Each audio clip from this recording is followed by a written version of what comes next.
There are a couple of really great quotes about the root of ingratitude. One of them is by John Piper. He says that the root of all ingratitude is the love of one's own greatness. I just think Now say that again. Yeah, at the root of all ingratitude is the love of one's own greatness.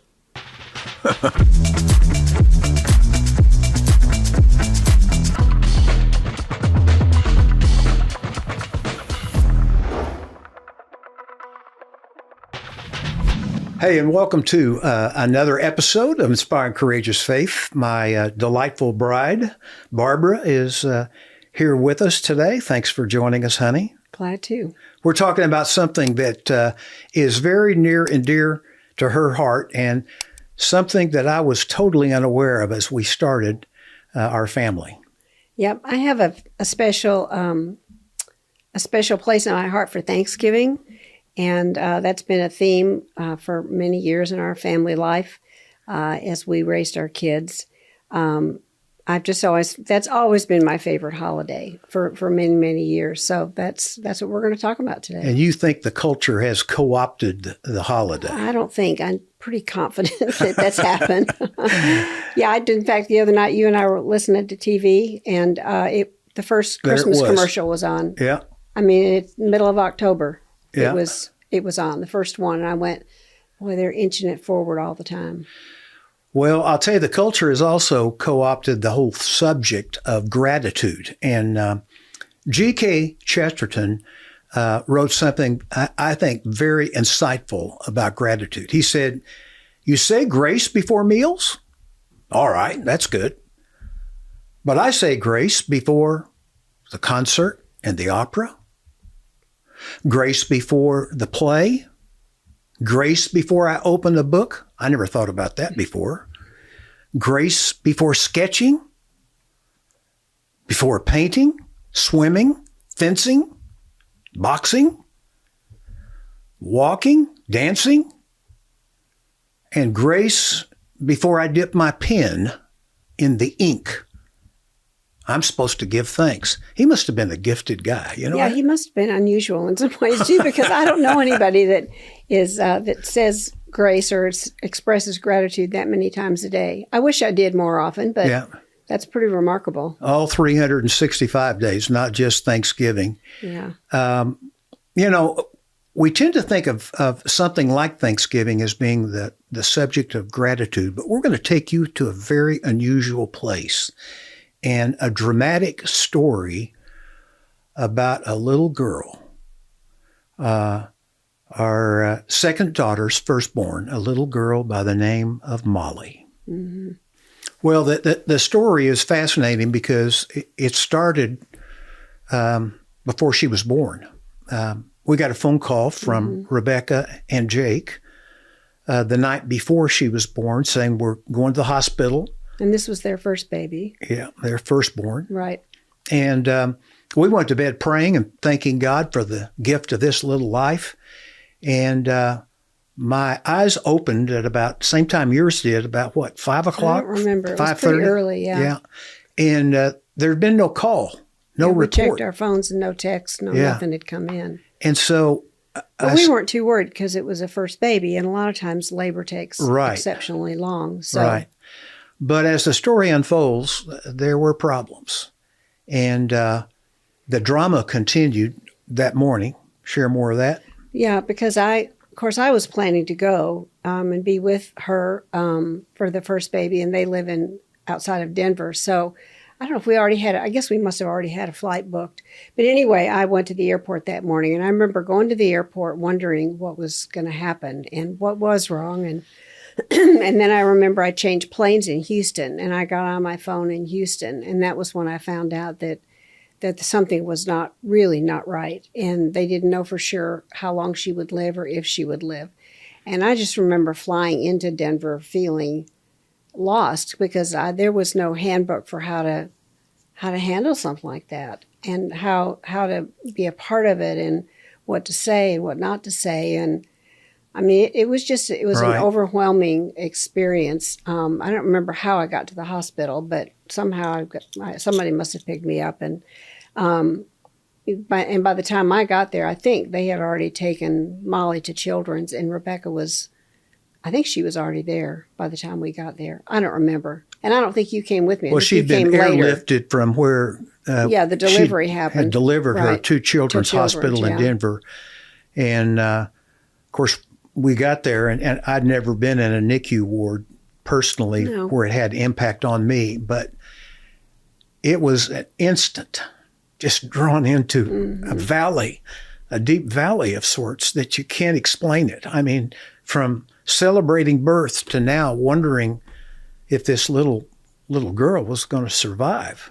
Yeah, and the thing that was so hard, well, not the only thing, but one of the things that made it so difficult is that she was full term. She was 7.5 pounds and absolutely perfect on the outside. Yes. And she looked normal. And it just was hard to wrap your mind around the fact that something was terribly wrong that they couldn't fix. Initially, Rebecca said it was something with her heart. Her heart. Mm-hmm. And then she called back and said, no, it's her brain.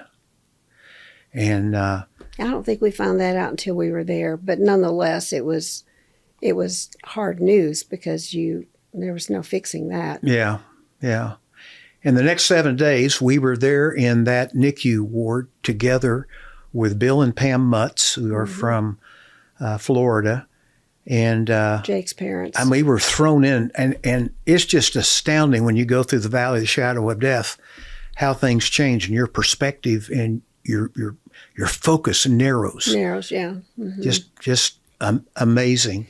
And they had to make a choice of to what length they would go to try to save her life. Mm-hmm. You want to comment on that? Well, it was just excruciating, and we all watched it. I mean, all of Jake's siblings were there. All of Rebecca's siblings were there. I mean, there must have been 20 people in the waiting room. And because you can only go back one at a time or two at a time, I can't remember. But there was this huge collection of people out in the waiting room praying, plus people all over the country that we knew were praying.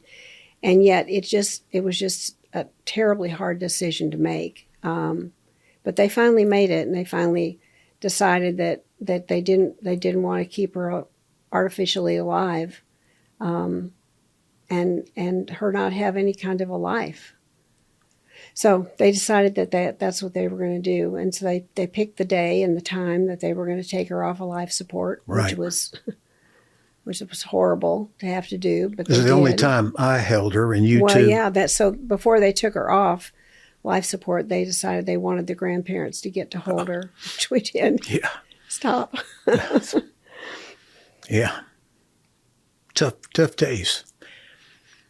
And yet the scripture commands us to have a spirit of gratitude in life because he's in charge. We aren't.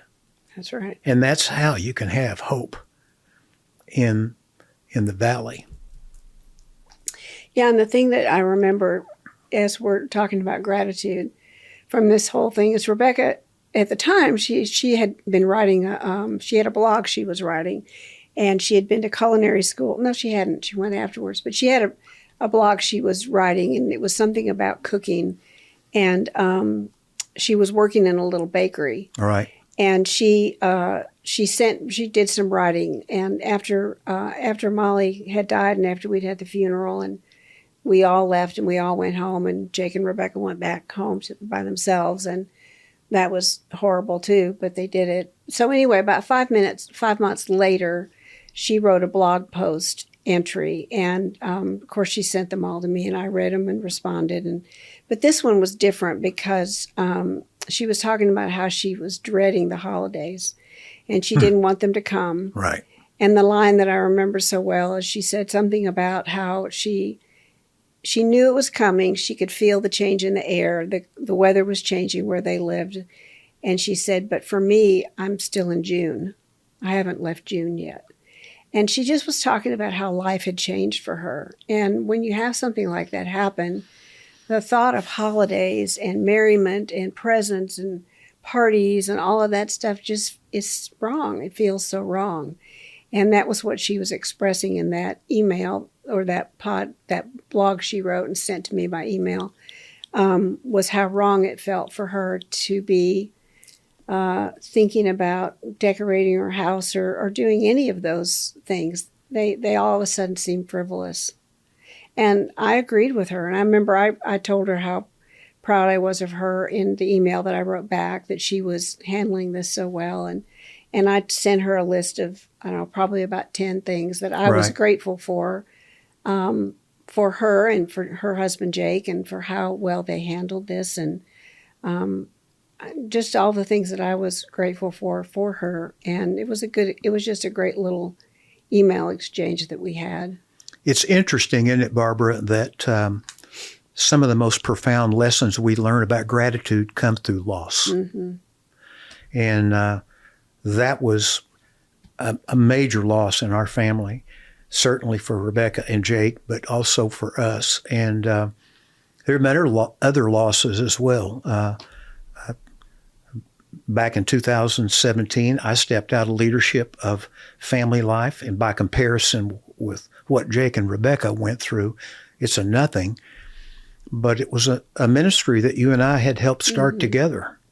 And I recall, I don't know how long afterward it was, but you and I went somewhere, I think maybe on a getaway or something, but we came back to our home here, and I said, let's run by the office, because I still had I do. I had a closet that was my office at that point. And I walked in the halls, and I was not asking for this, but I walked down the halls of that building, and we had a wall that told the story of the ministry you and I had started called Family Life and Family Life Today, the radio program, and a second wall that showed all the people that had worked there. All the photographs. And it was our wall of fame. Mm-hmm. And the year they started, and just a great group of people. Yeah. And I was walking down through there, and I just remember. Well, we'd both kind of been through a hard spell. Yeah. Something particular had happened. I don't remember what it was, and I didn't walk into the office with you because we babysat and I was sick. So I stayed in the car. Right. And you walked in and didn't come out for a while. And as I was walking, all of a sudden I looked at these spiritual milestones from our ministry, how God had provided the building I was walking in, a major gift paid for in full. The people that we'd served with. I mean, all of major events, 18,000 people at the MCI Arena in Washington, D.C., starting the radio program, on and on it went. And all of a sudden, I started singing a song that I had not sung since I was a boy, growing up in a Baptist church in Southwest Missouri. The name of the song was Count Your Many Blessings. Name them one by one, and you will be surprised at what the Lord has done. And I started singing it, and I remember coming out the car and telling you, and I hadn't sung that song in decades. Where did it come from? There's only one person. Yeah. And so later on, I decided to do a little counting of my blessings. And I've got a psalter here that is my daily devotion that I really enjoy. You have one as well. We've both been through it, through our psalters over a dozen times. But in the front, I've got some in ink blessings and things that we enjoyed. And I'm not going to read these for you, but I mentioned my dad. I mentioned my mom in here. The blessing of God's pursuit of me, for the men who taught me how to love. And then Barbara, my cookie, God's gift to me. A lifetime friendship. 6 children, Ashley, Ben, Samuel, Rebecca, Deborah, Laura, then their spouses. And then I've got 25 grandchildren scratched out, 26 scratched out. And now I've got 27 there. And then I added at the end of it our first great-granddaughter. I didn't know you did that. There's something about revisiting God's blessings on your life they're spiritually invigorating, emotionally uplifting. Great loss, yes, of giving up what we created, but also great praise for what God had done through what we've done together. Yeah. You know, I just have to wonder if you've given any thought to it. Why are we so ungrateful in the first place? I mean, you'd think gratitude would be like gravity. We'd naturally express it. Yeah, especially in this generation in which we live, in which so many people around the world are more affluent than we've ever been. We should be more grateful than ever, Right. you would think. and yet, in many ways, the opposite is true. And I think a lot of the reason is that we're just so naturally selfish that we think about ourselves all the time. And I think the more stuff we have and the more ease, the less grateful we become for some reason.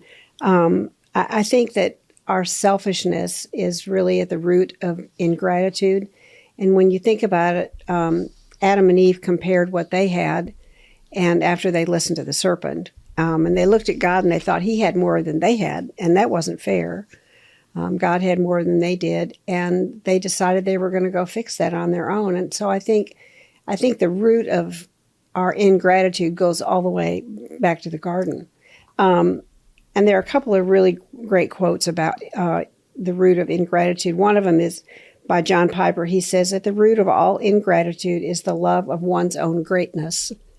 I just think Now say that again. Yeah, the love, at the root of all ingratitude is the love of one's own greatness. I think we like ourselves too much, and we don't give thanks.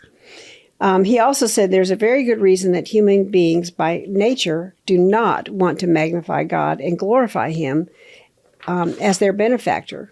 The reason is it detracts from their own glory, and all people by nature love their own glory more than the glory of God. And again, he's right. I mean, it's our turned in nature. You know, when Adam and Eve sinned, they turned in on themselves, and so we're just naturally absorbed in our own, in who we are, and we're not looking outward. We're not looking up and giving thanks to God for much of anything. Right. Yeah, and there's a couple of Psalms I would direct people to, Psalm 103 and Psalm 106, which really implore us, do not forget God's benefits. In fact, Psalm 106 has got a fascinating progression that occurs of how they forgot what God had done, then they forgot God, and then they forgot to trust him. And on it goes until they despise the pleasant land. And I think that's where a lot of followers of Christ are today. They're despising the pleasant land because they're ungrateful to God for where they are, their circumstances. Yeah, and despising the pleasant land just means griping. I mean, just complaining your life or your circumstances or what you don't have. So, being ungrateful leads to complaining and I agree. Yeah. I love a prayer that you found by Matthew Henry. Matthew Henry, Yeah. That's right. So Matthew Henry was a preacher who lived a long time ago, and he wrote a bunch of commentaries on the different books in the Bible. But I don't know that this was in the commentary, but there's a prayer that he prayed after he was walking home one night, and he was attacked by some men who robbed him of his money bag or whatever he carried his money in. And he prayed that night when he got home, "I thank you, Lord, first, because I was never robbed before. Second, I praise you and thank you because though they took my belongings, they did not take my life." And they could have. Yeah. Third, he said, "Although they took everything I had, it was not very much." And fourth, I give thanks because it was I who was robbed and not I who robbed. And I think that's just such a great perspective. It's looking for the good in the midst of the bad. It's knowing that God works things for good. And I think that's a good example of it. You know, mothers especially have all kinds of mundane tasks that they have to perform that I think eats away at the gratitude of being a mom. Oh, it's hard. It's hard to be grateful, and I think moms especially feel that because they spend so much of their of their days, especially stay-at-home moms, but even moms who work full-time, they come home to the messes. There's just this perpetual cleaning and cooking, and kids are not very grateful. They're not naturally going to say, thank you, Mom, for doing my laundry. Thank you, Mom, for cooking. Thank you for all the work you're doing. They just don't think that way because, again, we're born selfish. They have to be trained to be thankful. That's exactly right. In fact, one of the ways you can tell if your teenager is growing up is if they've begun to learn to say thank you for something. That's right. Because the natural tendency of a teenager is self-focused and what's in it for me. Yeah. But families can wear you down and wear down your gratitude in the process, can't they? Yeah. Well, the differences in Thanksgiving today and when Thanksgiving first occurred are many. And what was the year, the first Thanksgiving? 1621. 1621. Yeah, and it was a pretty small event. It was the first year after the Pilgrims had landed and they'd survived the first winter, and over half of them had died. And it's, and they were sad and they went through a lot of hard times. But at the end of that first year, because they landed in the fall, and so at the end, it wasn't a full calendar year, but sometime in that late summer or early fall, they decided to have a feast and give God thanks and to praise Him and thank Him for all the good things that had happened. The fact that they did survive and they did have food, and which is what Matthew Henry did. But the comparison between the first Thanksgiving and Thanksgiving today, I mean, it's huge. In 1621, they had nothing. I mean, they had no homes, they had no clothes, they had no stores, they had virtually nothing, but they had gratitude. And that's really impressive because today we have everything. Yeah, I think the church is choking on materialism. Mm-hmm. For sure. It numbs the soul. Yeah. We have so much in so many ways we can satisfy, we think, our souls. Right. We don't look to God. It's back to worshiping self again, right. I'm afraid. And we're not grateful for all the things that we have. Another difference is we spend our Thanksgiving Day today in 2025 indulging in food and football and planning all the things we can buy on Black Friday.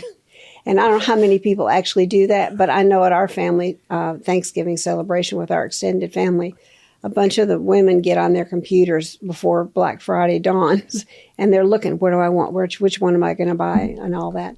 And there's nothing wrong with shopping or saving money, right. But it just provides such a stark contrast. The Pilgrims in that first Thanksgiving, by contrast, they spent their day focusing on God's goodness and celebrating that He had kept them alive. And they began planning on Black Friday for how they were going to survive the next year. Yeah. Which is a little different than just a little bit different. Our Friday. Yeah. Our prayers on Thanksgiving Day in 2025, if we offer them at all, are probably pretty quick and pretty perfunctory.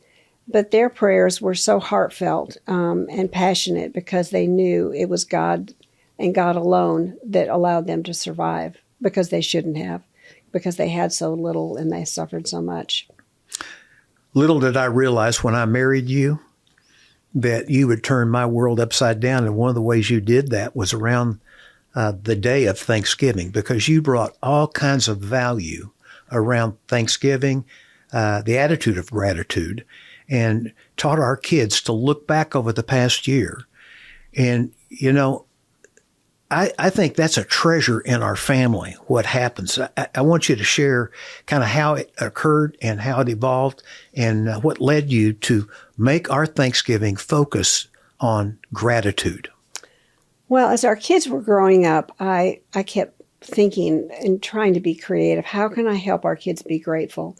And not only help them be grateful just as a general rule, but help them specifically be grateful for the fact that we live in a free country.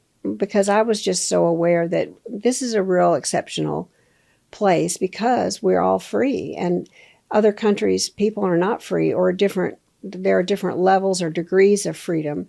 And there are people who are in prison, right. And there are people who are enslaved. And I wanted my kids to I just didn't want them to grow up and feel entitled and arrogant. And so I wanted to begin to expose them to the truth of what the world is really like. And so because it was Thanksgiving, I started doing some research about the first Pilgrims and the first Thanksgiving. And so we began, after I kind of got that all figured out and highlighted in some of the books where I found some of that, I began to read to the kids on Thanksgiving morning before we ate. Right. And I would read them some snippets out of these different books that I found that talked about what the Pilgrims had to endure, the starvation and the living conditions were just horrible, and they didn't have any extra clothes. I mean, to think about how little they had, it's really mind-blowing that any of them survived. And so I wanted my kids to begin to get a feel for what life was like for them, so that they could also understand that life is like that for other people around the world. And you actually had me schedule a trip to go to Plymouth. Well, I don't think I had you schedule it. I think it happened. I think you got invited to speak there. Oh, okay. And I think, which again, I think was God's providence for us that we got to go there, because we went there before I actually wrote my book about Thanksgiving. But all kinds of research, though, that you explored. I got some more books while I was there, and we saw some things that really made a big difference. But so all of that research and reading I had been doing helped us to sort of design a different kind of Thanksgiving experience for our family, where year after year, what we've done since is we'll read the Thanksgiving story. Then we all have a card on which we write what we're grateful for.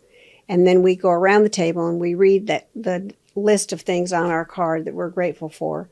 And then we pray after that and give God thanks. And I collect the cards, and I've got a scrapbook and a half, or I don't know what it is now, but it's pretty fat, with all the cards from, I don't know, we started the first time I think we did it was in 1985 when Laura was a baby, I think, or 6.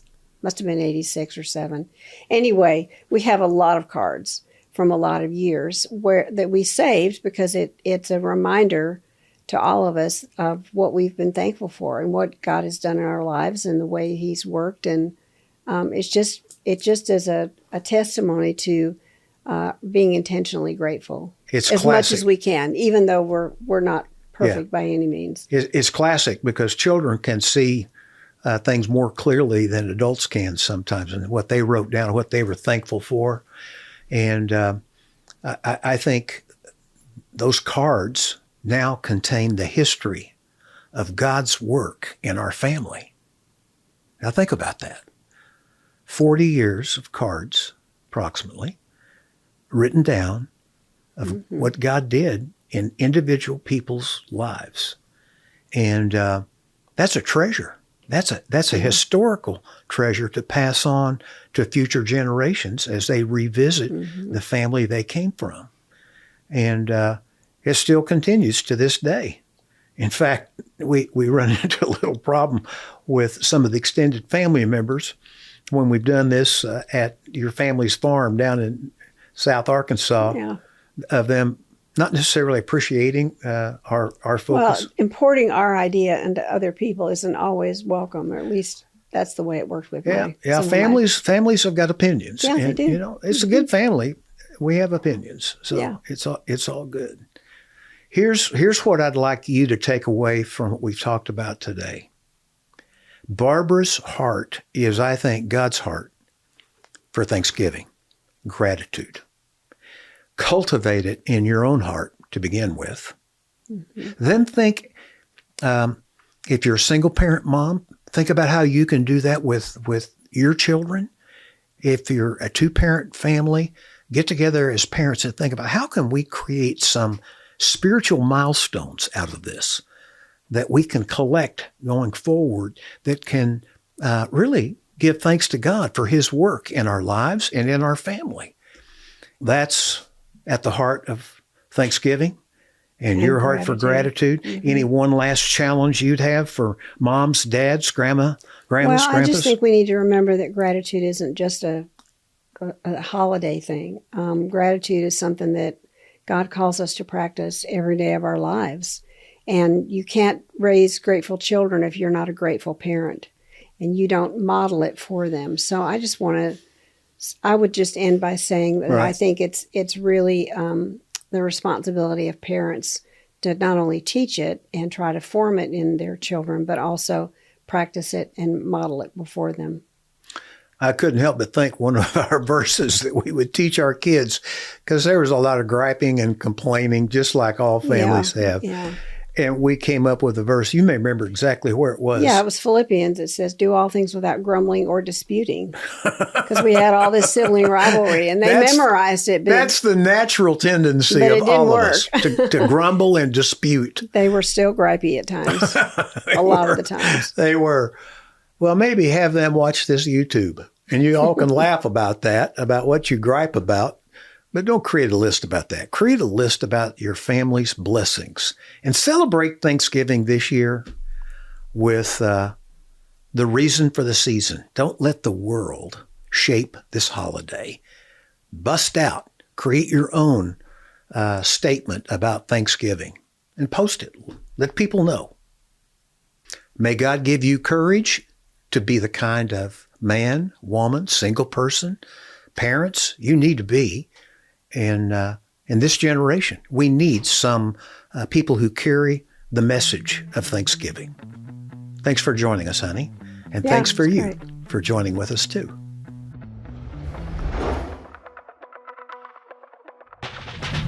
We're talking about gratitude, honey, and how difficult it is to have it.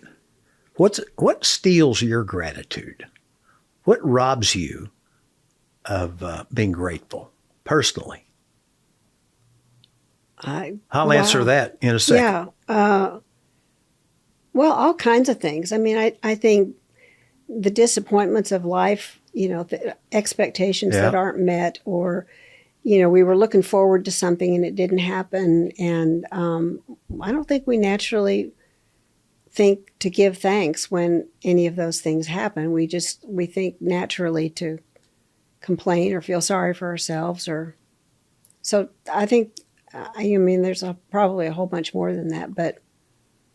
Yeah. For me, it's stolen by, as you said, circumstances. We allow circumstances to override the important. Mm-hmm. And at the moment, it may be circumstances that are robbing us of our joy. When you think of the concept of gratitude, who's a couple of people that you know who are really grateful, who really exhibit gratitude? And I know who you would have answered a few years ago, but I just wondered what your answer to that would be. Well, interestingly, it's not somebody that I know well, but somebody that you know well. And for whatever reason, it popped into my head is Paul Holderfield, who just recently died. But he just was always, it seemed to me, always positive and enthusiastic. And he dealt with some hard things, but it didn't bother. I mean, he came across as if it didn't bother him. And it's because he was grateful and he really had a passionate relationship with the Savior. Paul had a saying, be a sermon scene. Mm-hmm. And he really was. He was great. When he worked in the inner city in North Little Rock, and at his memorial service earlier this year, it was amazing. Thousands of people came out from all walks of life. Police, emergency workers. His soup kitchen was the best. He said, give them soup, soap, and salvation. And he did. And he did. Yeah. For decades. Yeah. Just a great guy. So you must have had somebody in mind when you asked me. I had H.D. McCarty in mind. This is a guy who was very influential in both Barbara's life and mine as college students. And I still can't believe we got married. He said, he can't believe how you tricked her into marrying you. She was a treasure, but I don't know what she figured out about you. But anyway, HD is now 92 years old. And he's had a series of strokes. And you know what he's doing? He's still calling me on the phone. even though he can't hardly talk. Not at all. I mean, the last conversation I had recently, I could understand about every fifth word. Mm-hmm. And he laughs about it. He says, I made my living with my mouth, and now I can't speak. And it's taken away his ability to speak. And it's a treasure. But think about that. At 92 years of age, instead of shriveling up. Well, and retreating and going away, he isn't. Yeah. He calls me at least once a month, maybe more often. Well, and you're not the only one. And I know I'm not the only one. Yeah. But I think of the courage, speaking of inspiring, courageous faith, mm-hmm. I think of the courage it takes at 92 to have been an orator, a great speaker, one of the best you've ever heard. Yeah. He proclaimed the truth of Jesus and made him compelling. And he didn't just do it from the pulpit. He did it as you went out to barbecue and getting a hamburger. He walked back in the kitchen one time, and I walked in. He was talking to those guys, young single guys back there, about how they needed to follow Christ. He was alive. And he still is, still having a great impact. Great man, and full of the love of Christ for people. What 3 things are you most grateful for at this Thanksgiving? Giving you a little bit of a head start on Thanksgiving. What 3 things are you most grateful for? Well, I will put on my card this year that I'm thankful for good doctors and hospitals, because I broke my leg and I'm pretty much over it now, so that will be on my card. I will probably write on my card that I'm thankful for our great-granddaughter, because that's a big milestone. It is. That's 2.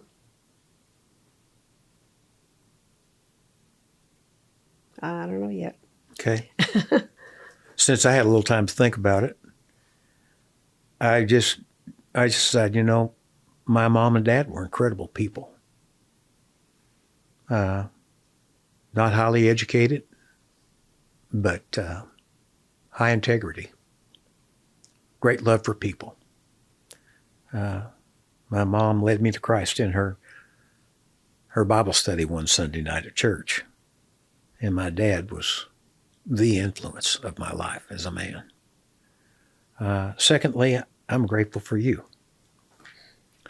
as a life partner, friend, and soulmate since 1972. And I'm grateful to God that he spared your life in 1977 when your heart took off and raced at over 300 beats a minute for nearly 7 hours. And gratefully, you survived it. You survived breast cancer, and then you survived losing a granddaughter, too, who only lived 7 days. And then the last thing of my 3 that I'm grateful for, 6 children, and just who they are, who they've become, and their spouses who have been faithful and who have loved our kids well. And for the 27 grandchildren they have given us, and now 1 great granddaughter. What a great Thanksgiving we're going to have, indeed. You thought of your third one? No, I was listening to your list and thinking how you had multiples on each number. You didn't just have one, which is true of you every year. You always get the bang for the buck. Yeah, you don't just put one thing. You put multiples. Always grateful. Well, since you've ratted me out, I'm going to give 2 more then. I'm grateful for friends, both here and around the country and the world, who have encouraged me to not give up. Keep following Christ. And finally, I was grateful. I am grateful that you and I were able to give leadership to an organization that built homes around the world, Family Life, for over 40 years, and host a radio program for 27 years. What an incredible, unspeakable privilege. Thanks for being my life partner in doing that. You're welcome. Be easy on me for doing this to you, okay? Yeah.